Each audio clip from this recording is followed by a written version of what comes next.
bienvenue sur Luna de la Lune, j'espère que tu vas très très très bien.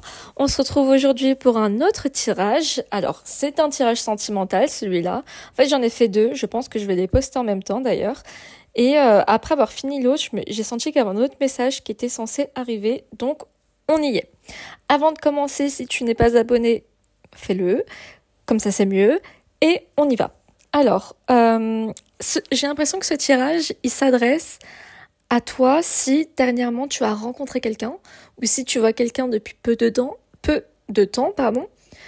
ou alors cette personne elle arrive vers toi. Voilà. Dis-moi où est-ce que tu te situes. Mais il y a un truc de très nouveau ici. Donc déjà ton tirage là, il commence avec la reine de coupe. Donc ça apparaît en premier et cette carte c'est un très bon signe en termes d'amour. Cette carte elle symbolise la douceur, l'écoute, l'intuition, la beauté aussi, mais aussi la capacité de nourrir et de protéger. La personne que tu rencontres, elle semble être capable de t'apporter une certaine forme de guérison émotionnelle. Elle pourrait avoir une énergie calme, qui t'est réconfortante et vraiment attentive à ce que tu ressens. C'est quelqu'un qui pourrait être sensible à tes besoins émotionnels et qui potentiellement cherche à créer une connexion profonde, fondée sur l'empathie et la compréhension mutuelle. Néanmoins, il se pourrait que cette personne ne montre pas immédiatement cette sensibilité ou cette compréhension de manière évidente. Après, est-ce qu'on lui en veut? Pas forcément. Si vous venez de vous rencontrer, c'est normal. Mais bon, à toi de me le dire. Il y a une sorte d'hésitation. D'hésitation entre des aspects différents de sa vie qui pourraient agir en fait. Et ça, c'est le 2 de denier qui me dit ça. Cette carte, elle montre une personne qui jongle en fait avec différents aspects de sa vie, comme sa carrière, sa famille et peut-être même ses sentiments. Peut-être, j'ai dit. En fait, il est possible qu'il ou elle, là, cette personne, elle soit encore en train de trouver un équilibre personnel dans sa vie. Donc peut-être qu'elle est jeune aussi, je ne sais pas ton âge, je ne sais pas son âge, mais peut-être que c'est quelqu'un qui est en début de carrière, par exemple. Bon, tu sais mieux que moi. J'essaie de trouver des exemples. En tout cas, là, il est possible qu'elle soit encore en train de trouver un certain équilibre, et ça pourrait entraîner des périodes d'instabilité ou d'indécision, forcément. Dans ce cas, il est vraiment important que tu sois patient ou patiente et que tu ne prennes pas ces hésitations comme un signe de manque d'engagement ou d'intérêt envers toi. Là, le but vraiment, c'est si tu sens une sorte d'hésitation de sa part au début, je précise, on est au début, ne le prends pas personnellement. Vis ta vie. Vraiment, c'est pas de prendre le truc directement à cœur. Non. Il y a de très grandes chances là que ça n'a rien à voir avec toi, mais vraiment avec sa vie. Ensuite, on a la meilleure carte du tarot parce que c'est vraiment la plus optimiste, le soleil. Et c'est une carte vraiment merveilleuse et positive et elle te parle d'une forte capacité à apporter de la clarté dans la relation. Cette personne-là, elle a sûrement... Je vois qu'elle a une énergie rayonnante. Cette personne, elle semble optimiste. Et peut-être d'ailleurs qu'elle t'encourage à voir la vie d'une manière beaucoup plus lumineuse, ou du moins plus légère. Vous deux là, vous pouvez vivre des moments de plaisir, de spontanéité, je vois de la joie ensemble. Cela pourrait être vraiment un bon signe que cette relation, si elle est saine et épanouie, elle pourra t'apporter vraiment une grande dose de bonheur sur le long terme. Mais juste après, on a le 6 d'épée et le 9 d'épée. Bon, ça pointe quelque chose et ça pointe également vers des périodes où tu pourrais te sentir un peu perdu ou anxieuse à propos de cette relation. Je m'explique. Le 6 d'épée, il parle de transition, de voyage, mais aussi de quitter des choses derrière soi. Et cela pourrait signifier que tu as déjà traversé des moments difficiles dans ta vie amoureuse. Et cette nouvelle relation, elle pourrait t'amener à traiter certains bagages émotionnels que tu n'avais pas traités jusqu'à maintenant. Pas parce que tu voulais pas, enfin peut-être que si, tu me diras, mais peut-être aussi parce que tu n'avais pas eu l'occasion en fait de les travailler, ces bagages-là. Et que cette personne, elle t'apporte justement cette relation qui va les faire ressortir. C'est pas mal, ne vois vraiment pas les choses de façon négative ici. Mes propos, vraiment, ils sont porteurs d'espoir, ici. Et là, on a le 9 d'épée qui évoque des inquiétudes, des nuits sans sommeil. Alors oui, C'est pas porteur d'espoir là, mais écoute-moi. Ou voilà, le 9 d'épée, il peut apporter des moments où tu te demandes voilà, si cette personne, elle est vraiment celle que tu attends. Si des peurs ou des insécurités surgissent, sois bienveillant envers toi-même et essaie de comprendre d'où elles viennent. Vraiment, la clé ici, c'est d'être bienveillant envers toi-même. Tu vois. Peut-être que cette relation, comme toutes les bonnes relations d'ailleurs, elles font ressurgir des choses en nous. C'est normal, c'est une relation, c'est fait pour. Comme je l'ai déjà dit dans une précédente vidéo, les relations, c'est la maison 7 en astrologie. C'est l'opposé de l'ascendant, c'est le descendant. C'est littéralement un miroir de soi. Les relations particulières, les relations amoureuses, sont là pour nous faire un effet miroir sur nous-mêmes et pour qu'on ait conscience de certaines choses en nous. Donc si ça agit de cette façon en toi, c'est une bonne chose, c'est fait pour. Donc vraiment le but c'est sois bienveillant envers toi-même. En fait là, tu pourrais aussi être confronté à des blessures émotionnelles ou des ruptures passées. Ça c'est le 3 d'épée, le 5 de coupe qui l'indique. Ces cartes-là, elles me parlent de cœur brisé, de déception, de regret, des choses que tu as déjà vécues dans le passé quoi. Ou même récemment. En fait, il se peut que tu sois encore en train de guérir de ces vieilles blessures ou que tu aies peur de te retrouver dans la même situation que dans le passé. Et c'est tout à fait légitime. C'est normal. C'est normal. Mais l'important ici, c'est vraiment de ne pas laisser ces blessures définir la manière dont tu abordes la relation. Tu n'es pas condamné à répéter les mêmes schémas. Si tu t'autorises à t'ouvrir avec honnêteté et à guérir tes blessures passées, tu peux vraiment construire quelque chose de plus solide et de plus épanouissant. C'est possible. Après, je te dis pas de le faire ça avec n'importe qui, avec la première personne venue. Non. Mais laisse-toi du temps. Sois bienveillant envers toi-même et autorise-toi à ressentir des choses. Et puis on a la roue de la fortune ici qui annonce, en tout cas, qu'il y a des changements majeurs qui peuvent survenir dans ta vie amoureuse avec cette personne. En fait, ce pourrait être un tournant vraiment significatif, cette nouvelle personne dans ta vie. Il se pourrait que vous soyez amené à changer de direction ou à vous adapter à une nouvelle dynamique. Donc, attends. Peut-être que cette relation, elle représente un point de bascule où tu dois revoir vraiment certaines attentes que tu avais dans tes relations amoureuses précédentes. En fait, les cycles de la vie se répètent. Et il est possible que cette rencontre t'aide à vraiment voir où tu peux grandir et évoluer. Mais il y a aussi une touche de destinée dans cette carte. Ça reste la roue de la fortune. Certes, les choses bougent, mais il y a une forme de destin, tu vois. Et ça suggère en fait que cette rencontre, elle n'est pas totalement accidentelle. Je ne vois pas là, actuellement dans les cartes, comment vous vous rencontrez. Peut-être que quand tu l'as rencontrée, ou quand tu vas la rencontrer selon là où t'es, t'auras l'impression que c'était un peu tombé un peu de nulle part, tu t'y attendais pas, quoi. Genre t'étais en mode... tu t'y attendais pas. Je sais pas, peut-être que t'étais sur une application de rencontre, t'as accepté un date, bon vraiment tu t'attendais à rien, quoi. Et là, que se passe-t-il? Bam. C'est qu'un exemple parmi tant d'autres. Mais vraiment, il y a ce côté... c'est pas accidentel. Non. En fait, cette personne peut être vraiment une occasion pour toi de te réinventer. Mais ça, c'est sûr, ça impliquera un travail intérieur. J'ai beaucoup de mal à parler. Je ne sais pas pourquoi.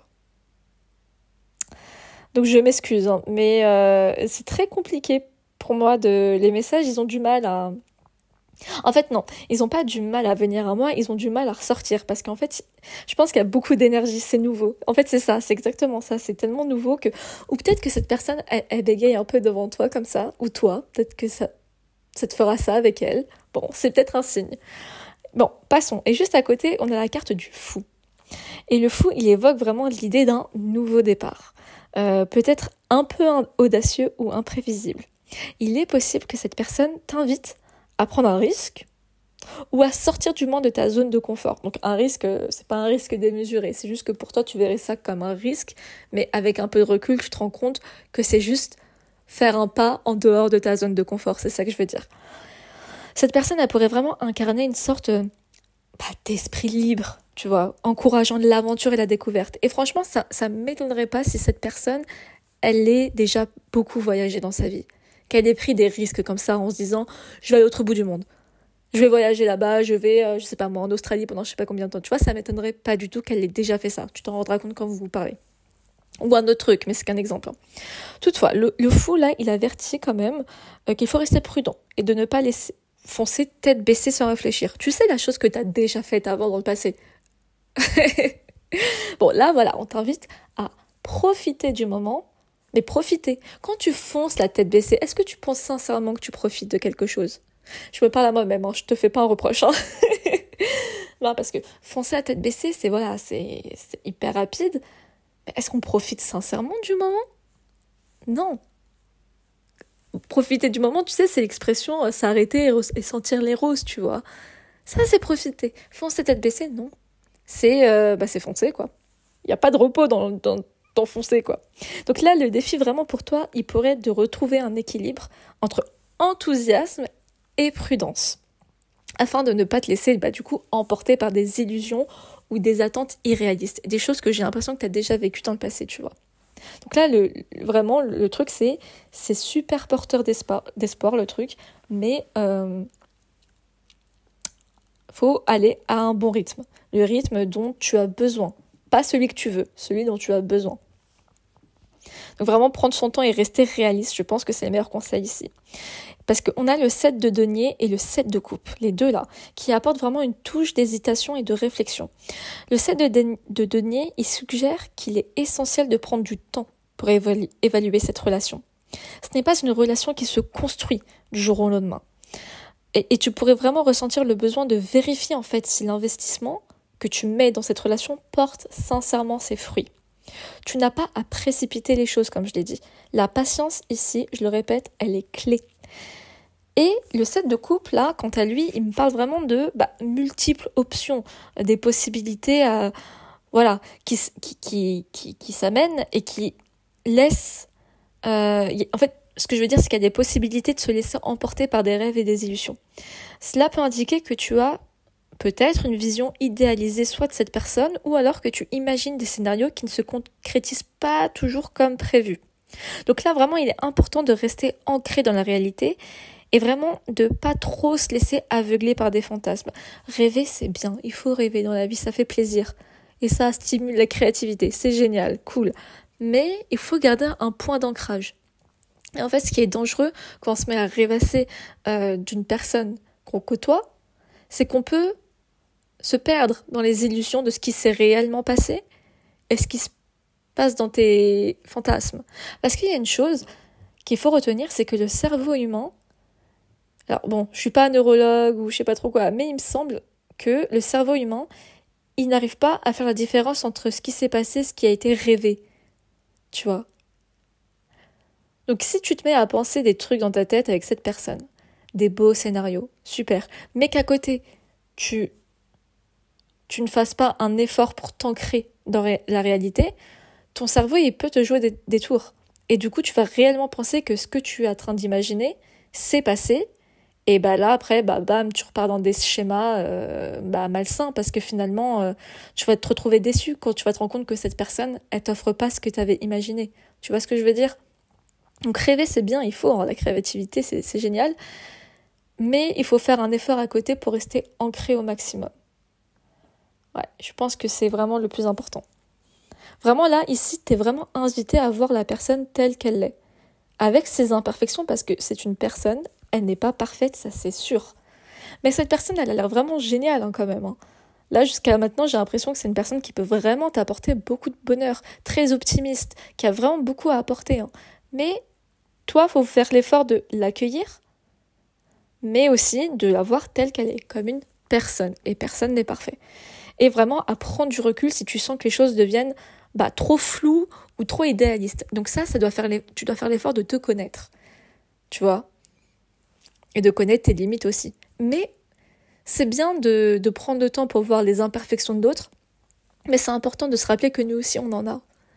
Et peut-être que c'est toi ton petit défaut, mais qui se travaille, c'est d'être un peu trop idéaliste. Je suis coupable de la même chose. Je ne suis absolument pas là pour juger. Bon, continuons. Et ensuite, on a la carte, l'apparition du magicien. Et c'est vraiment un très bon signe en ce qui concerne le potentiel de cette relation. Attends, j'ai besoin de boire de l'eau, là je n'en peux plus. 2 petites secondes. Merci d'avoir patienté. Donc là, le magicien, il représente la capacité de créer, de manifester et d'utiliser ses ressources.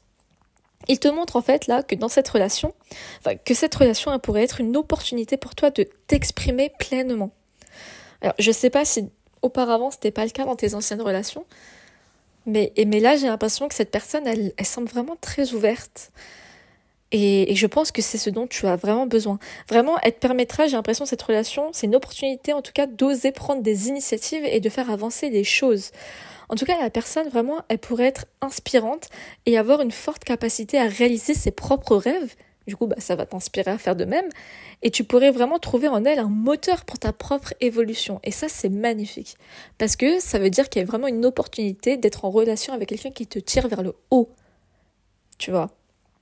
Toutefois, on a la tour juste après. Pourquoi ? Bon, la tour ici, elle avertit quoi ? Elle avertit qu'il pourrait y avoir des bouleversements importants. Mais la tour, c'est pas forcément mauvais. Ok. Là, ça pourrait vraiment se traduire par des moments où toi, en fait, tu te sens déstabilisé, où il y a des sortes de vérités cachées qui émergent soudainement. Mais j'ai l'impression que c'est plus par rapport à toi, pas par rapport à cette personne. Tu vois ? Le changement, en fait, sera radical et pourrait provoquer des remises en question. Ouais, je pense que c'est ça. Et peut-être même des conflits qui secouent les fondations de la relation. En fait, c'est une sorte d'avertissement ici que tout ne sera pas facile. Parce que c'est la vie, voilà. Et que y a des réajustements qui seront nécessaires. Et que vraiment, parfois, et même très souvent, une relation doit traverser des épreuves pour se renforcer, se clarifier. Donc c'est vraiment pas un truc mauvais, la tour. C'est un truc... Là, je la vois vraiment comme... c'est pas un avertissement pour cette relation en particulier, mais c'est un avertissement par rapport à ce qu'on disait juste avant. Tu sais, quand je disais que tu peux avoir tendance parfois à un peu trop idéaliser la personne. Et que du coup, tu finis déçu. Là, l'avertissement ici, c'est toi déjà, tu pourras ressentir des choses qui vont émerger des profondeurs de ton âme et de ton inconscient qui vont ressortir parce que, comme on l'a dit précédemment, la relation c'est fait pour. Donc ça peut déstabiliser les choses, mais toi tu dois faire l'effort de voir d'où ça vient. Et en même temps, comme on l'a dit juste avant, j'ai perdu le fil de ma pensée. Ouais, en fait, c'est ça en fait. Il y a... Tu pourrais te sentir, vu que si t'es trop idéaliste, il y a un avertissement ici que tu risques d'être déçu si tu pars trop dans l'idéalisme. Donc l'avertissement ici, c'est vraiment pas en mode « Attention, il va se passer un truc de grave avec cette personne est mauvaise. » Non. Là, l'avertissement, c'est vraiment... Il y a des réajustements qui sont nécessaires. Et les réajustements, ça peut simplement être ce qu'on a dit juste avant, à savoir revenir et s'ancrer dans la réalité. Quand tu sens que tu repars un peu trop dans le fantasme, tu vois. Ça peut juste être ça. Vraiment, la tour ici, elle est vraiment en gage d'avertissement ici. Rien de plus. Elle prédit pas qu'il va se passer un truc grave, tu vois. Donc vraiment, le fond là, si on doit voir le tirage dans son ensemble, c'est que on a le valet de denier en plus qui est là, qui suggère ici qu'il est vraiment essentiel en fait d'aborder cette relation avec une attitude pragmatique. Cette personne, elle pourrait vraiment être très pratique, fiable, et avoir une approche réaliste de la vie, tu vois. Tout en étant très optimiste et aventurier. Mais il est aussi important que tu prennes ton temps pour vraiment connaître cette personne. Ne précipite pas les choses. Le valet de denier, ici, vraiment, il incite à poser des bases solides. Le valet de denier, c'est le plus long de tous les valets. Mais parce qu'il prend son temps. Il te parle de patience et de progrès à long terme. Donc au final, cette relation, elle semble être un terrain vraiment d'apprentissage et de transformation pour toi, ou même pour vous deux. Tu es vraiment invité à accueillir les opportunités de croissance, mais aussi à rester vigilant face à tes propres peurs et à tes propres attentes qui, parfois, peuvent être irréalistes. C'est vraiment un chemin qui te demandera d'être ouvert, honnête avec toi-même, mais vraiment... Et prêt à affronter les défis qui surgiront. Parce qu'il y en aura, mais c'est normal. Donc prends soin de ton cœur, sois bienveillant envers toi, fais-toi confiance et vraiment sois douce ou doux avec toi-même dans ce processus. Le but ici, vraiment, cette relation, elle est là pour en profiter, pas pour foncer dedans. Je pense que cette relation, elle arrive à un moment où tu n'as plus besoin de te distraire. Et donc, tu n'as plus besoin de foncer dans tes relations pour te distraire de quelque chose d'autre. Là, elle arrive et elle est là pour que tu profites du moment. Et que tu apprennes à te connaître toi, ta nouvelle version de toi-même, tu vois. Donc vraiment, c'est un très beau tirage finalement. Il est vraiment porteur d'espoir et je sens que... Je le sens bien. Voilà, je le sens super bien. J'espère que ce tirage t'aura plu ou du moins t'aura apporté la guidance nécessaire. Si tu n'es pas abonné, fais-le. Et à très bientôt.